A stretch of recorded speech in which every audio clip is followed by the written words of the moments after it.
endless love. Ang nais niya ay ang pag-ibig nila ay tuloy-tuloy. Hindi dapat ito magtatapos. Hindi dapat ito mawawala. Ang tanging makapangako niya ay ang ating Panginoong Jesucristo. Ang ating Panginoong Diyos, siya lamang ang mayroong endless love. So Jeremias 31:3, ito po ang nakasaad. Napakita ako sa kanila mula sa malayo. Sa simula pa'y inibig ko na sila at patuloy kong ipagmalasakit. Jeremias 31:3. Wika po sa wikang Ingles. The Lord has appeared of old to me, saying, Yes, I have loved you with an everlasting love. Therefore, with loving kindness I have drawn you. Jeremiah 31:3. Malinaw ng ating Panginoong Diyos dito ay mapagmahal. Ang kanyang pag-ibig ay walang hanggan, endless love. Mahal tayo ng Diyos maging sino man tayo. Ano man ang ating katayuan sa lipunan, ano man ang ating katayuan sa ating pong pag-aaral o di kaya sa ating mga karera, ano man ang ating kalagayan sa ating buhay pinansyal, mahal tayo ng Diyos. At ang pag-ibig niyang ito ay magpapatuloy. Walang hanggan po ito.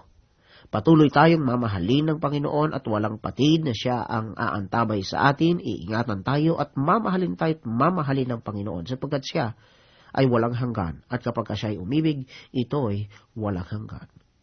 Sabihin man nating tayo ay magkamali sa ating kapwa, sa ating Panginoon. Dahil mahal tayo ng Diyos, tayo ay kanyang binibigyan ng pangalawang pagkakataon. Ang pag-ibig ng tao, kapag siya ay umibig, talagang iyan ay sweet, ika nga, matamis, sapagkat silang dalawa ay nag-iibigan. Kapag nagkamali na ng isa, o ang isa man sa isa't isa, ang gagawin noon ay mamarkahan na. Ika ng tao, hanggang dyan ka na lamang. Wala ka ng pagkakataon. Ganyan ang pag-ibig ng tao. Subalit, ang pag-ibig ng Diyos ay kakaiba.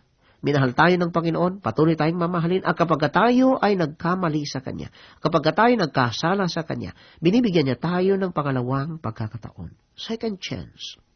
Kaibigan, kung ikaw ay nasa peligro, kung ikaw ay nasa kalagayang tumalikod sa Panginoon, mahal ka pa rin ng Diyos. Malamang nung una mahal mo siya, subalit sa hindi inaasahang pagkakataon at pangyayari ay napalayo ka na napalayo sa Diyos. Mahal ka ng Diyos. Ang pagkakataong ito ay kanyang pinahintulutan upang ikay makarinig ng kanyang banal na salita, upang makapanumbalik ka sa ating Panginoon. Sa ating Panginoon, mayroong second chance, sapagkat ang kanyang pag-ibig sa atin ay walang hanggan.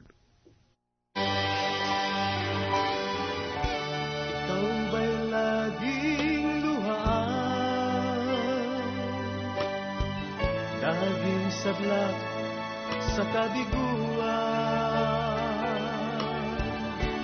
kay bigat ng iyong pasanin. Di mo alam kung ano ang gagawin. May kaibigan kang maasahan, kailanman di ka niya mahal ka niya, magtiwala ka, mahalaga ka sa kanya. O Jesus, tunay na kaibigan, anumang oras di nagkukulang, siyang tanging daan, ang katotohanan, at Diyos na walang hanggan.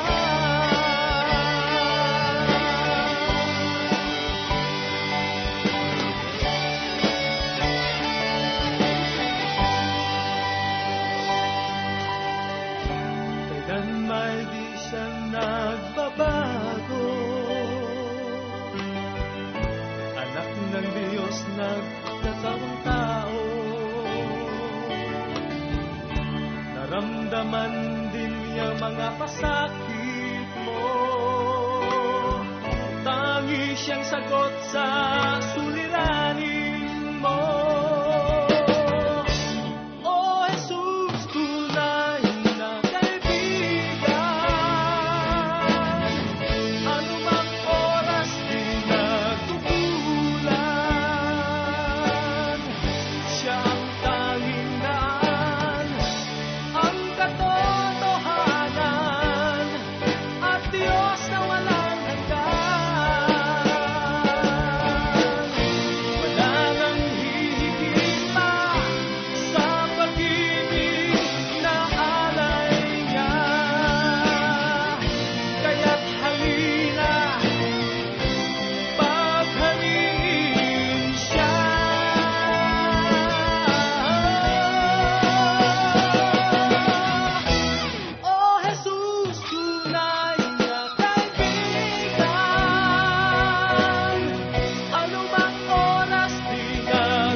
kaibigan, nais mo bang maranasan ang pag-ibig ng ating Panginoon na walang hanggan? Walang ibang dapat gawin kundi isuko mo ang iyong buhay sa Kanya, tanggapin siya sa iyong puso. Halina, sumunod ka lamang sa maikling panalangin.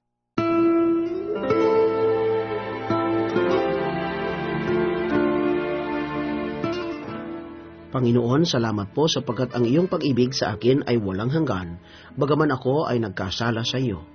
Patawarin niyo po ako sa lahat ng aking mga pagsalangsang.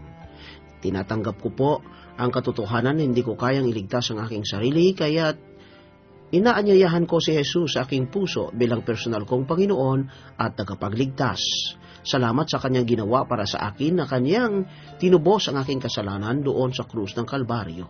At salamat sa iyong kabutihan at patuloy kang maghari sa aking buhay. Sa pangalan ni Jesus. Amen.